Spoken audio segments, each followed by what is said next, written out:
আমার দোকানটা এমন বড় করলাম ব্যবসা ভাব ধরে মাল ভক্ত হয়ে গেছে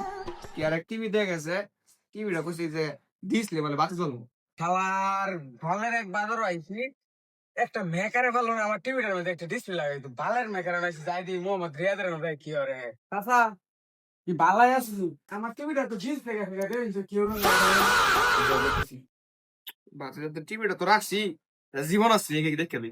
জীবন থাকলে তো ভালোই না থাকলে আবার জীবন লাগান নেবো টিভি তো দি বিতে মাল ভক্ত কিছু নাই ওইতে লাগে আমি মাল ভক্ত বাতি যারে ফোন দিই থুয়ে দেখে শুন এই টিভি কিন্তু মাল ভক্ত কিছু নাই এটা ঠিক করলে 150 টাকা লাগবে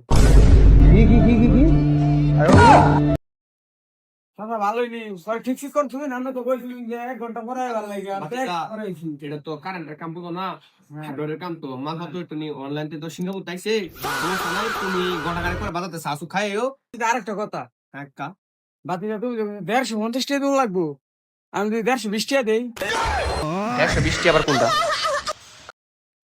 বাতি যারে ফোন দিয়ে নাই তো ও বাতি যা আসছো হ্যাঁ চাই ওই যে তোমার টিম লাগানি শেষ ডিসপ্লে সুন্দর ডিসপ্লে লাগাইছি মেড ইন কোরিয়া এটা এমনি চালাই না যে এমন আছে না লাগাইছি চাচা এটা কি ডিসপ্লে লাগাইলে বুঝলাম না